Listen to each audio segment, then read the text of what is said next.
New York City, it's fast, loud, and built for ambition.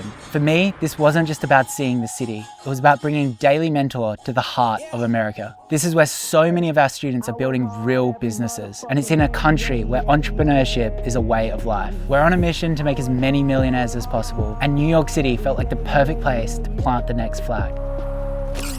So we are off to meet the man himself, Aman Gadzhi. He is literally the best probably in the world at info. A lot of people don't know this, but I was up like maybe 200,000 subscribers. Aman reached out and he was like, hey man, what do you need? And this was when he was exploding, offering me thumbnail editors, helping me with everything, which is a testament to like, one, his kind of in-touched nature around YouTube and the game, but also his willingness to help as well. So the sick thing is he has rented an entire sushi place for us. I don't even know how you do that, to be honest, but it should be delicious. Here he is. Hello, brother. How you doing?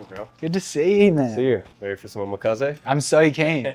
You know, people see like the e-com stuff. I think people like the whole like brand building, like, oh, I'm gonna be a brand owner, but they don't realize that like the serious money is made in the stuff that you would never want to tell people you make money in. Yeah. Even back in my agency days, I had a client that was printing, like absolutely printing, but it was glow in the dark teddy bears. Yeah. So it's like, imagine you're like, yeah, sure, you make tens of millions. Don't tell anyone about that. But you're not gonna be like on a date with a girl. Like, oh, what do you do for a living? I sell like glow in the dark teddy bears. But that's the sort of shit that used to like. Yeah. Were you around when we had that class? though. Did you? Were you? I reckon chicks would love a glow in the dark. What are you talking about? The boys. Yeah, maybe not the boys at the pub. Because you're younger than me. Yeah, 25. 5 years, Jesus. 2000. Actually? Yeah. Fuck. Bro, do you know what Pokemon is? Like, that's crazy. You're still working so fucking hard. Like, have you slowed down a bit? Because I have. I've slowed down heaps. Yeah. No, I've just gone. Balls to the wall. Yeah, it gets more intense as the days go by. Yeah, that's sick. Well, you just feed off it. Yeah, I don't have an off button. Yeah. I think Yeah. for some people they need to force themselves, whereas for some people they're just wired Yeah. a certain way. I always say like my best quality of life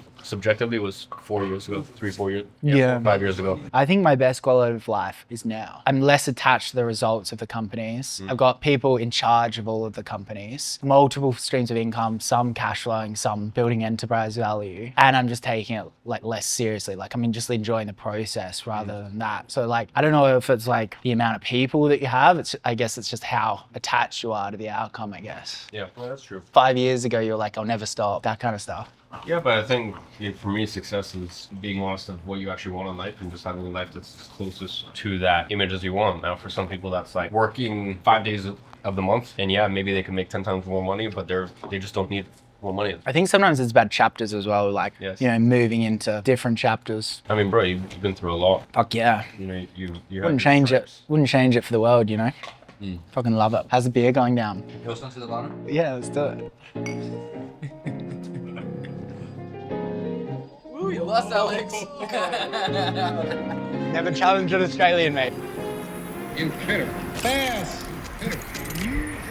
All right, so my head of growth, Robbie, is about to come over and we thought we'd do something fun. We're going to compare Australian food versus New York food while I chat about Facebook ads to him. This kid is a gun, like absolute freak, so you're gonna learn a lot. But it is a hurricane right now. It's so windy. How's it going? You good? Time no see. You're dressed appropriately. You get New York, don't you? This is crazy. You're the head of growth at Daily Mentor. So you've basically seen the back end of so many brands. What's the most common thing that you kind of see, you know, the 6 and 7 figure brands, and like, how do you unlock growth for them? I'd say the most important thing that you need to be able to succeed on Facebook is a term that I call volume of creative diversity, which is the mouthful of saying how many ads are we launching and how diverse are those ads from one another. Because it goes back to nowadays that the ad itself is what does the targeting on Facebook. I look at creative testing just as audience testing. So we're testing different pockets of our audience through the creative that we're launching. Imagine, like, intuitively what a lot of people do, especially smaller brands, is they'll have one winning ad that like crushed it for them, right? And they go, well, this crushed it for us, so let's go make a bunch more ads that are just like, and intuitively that makes a ton of sense, right? The issue is that if you make a bunch more ads that are just like it, all those ads are hitting the same audience and are serving the same utility as that original winner. So what happens is that you'll go deploy all those creatives. Some of them will work, some of them won't. What you'll see is just the original winner gets worse, and you just spread performance out across like 10 new ads that we just deployed, essentially, right? I'd classify this as avatar, angle, or ad type. So avatar, who are you marketing to? Angle, what's the sales pitch for that avatar? And then ad type, how is that delivered. So UGC video, us versus them static, UGC image, testimonial static, etc. Right? Every time you change one of those variables, you're going to be hitting a new audience with that ad. But what I like to do is make a Google Sheet. So on the top, so kind of row 1 of that Google Sheet, you're going to list out all the different avatars that are present. All right. So you might have like keto, vegan, parents, etc. Right? Under that, you're going to list out every pain point or desire that the problem solves for that avatar. And then on the y-axis, you list out all of your different ad types. So UGC video, us versus them, feature, point out, Founder testimonial static, blah, blah, blah, blah, all the way down. Right? And what you're left with is a matrix of every angle. So every pain point or desire is going to be a different angle that you can test. And then on your y-axis, you have all of your different ad types.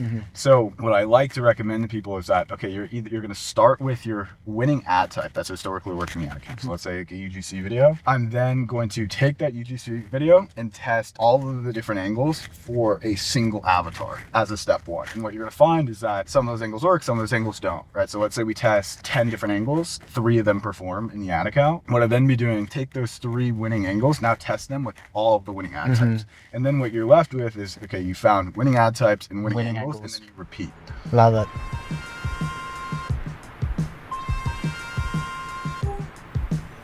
The first place we went to had the world's longest line, so we're going to the second best pizza place, obviously.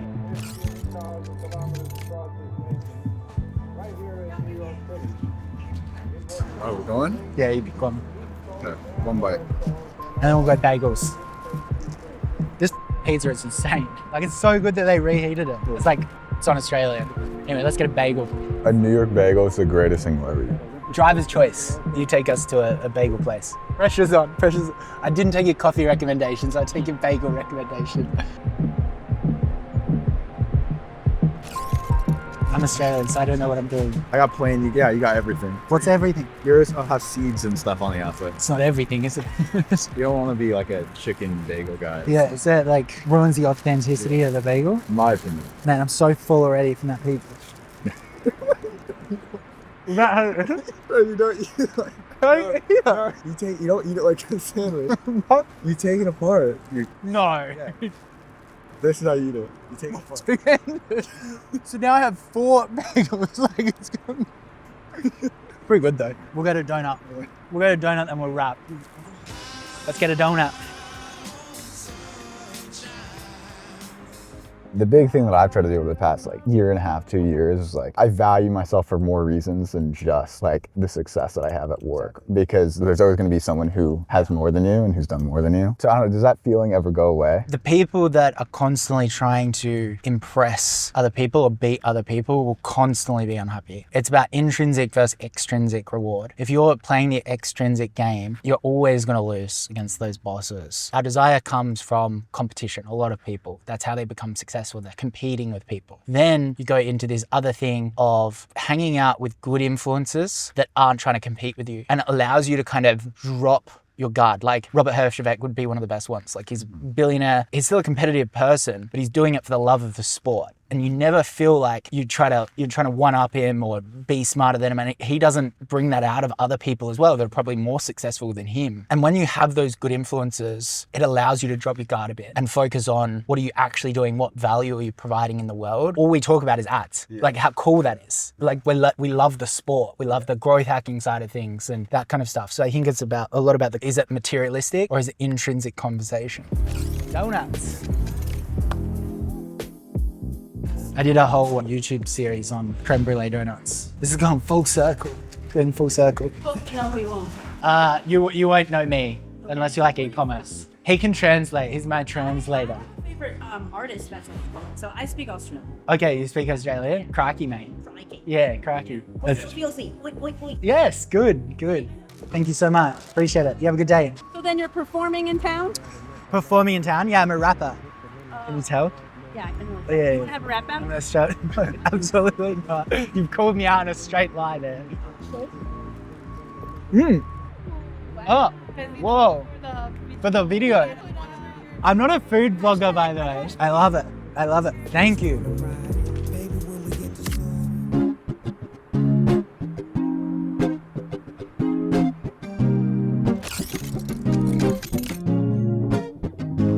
So we're here for the Daily Mentor Meetup. Thank you so much for Shopify. They put on all of this event for us, and we're just going to answer e-com questions and just reinforce the community and share some love. So let's do it.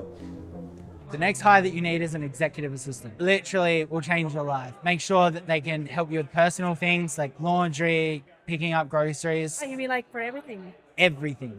Your point of leverage, because you're doing so much money now, you need to start charging yourself out at $1,000, $2,000, $3,000 an hour. So anything less than that, the EA actually needs to do for you. And that will change your life. Have you ever stayed in a hotel for like a week and because you didn't have to wash anything, you didn't have to cook anything, you just got so much work done? That's kind of what it's like to have an EA. They can literally handle everything for you. So it's a person to remove the clutter from your life. Remove the clutter from yours. This is the kind of paradox about when you get bigger, you need less help from us. But when you get bigger, the smallest bit of help from us will save you more money. So it's like, I think that's the thing. Whereas if you just give us all this information, you're like, is this licensing rate good? And you message David that. And you go, no, it should actually be 8%, not 10%. It might save you $1 million.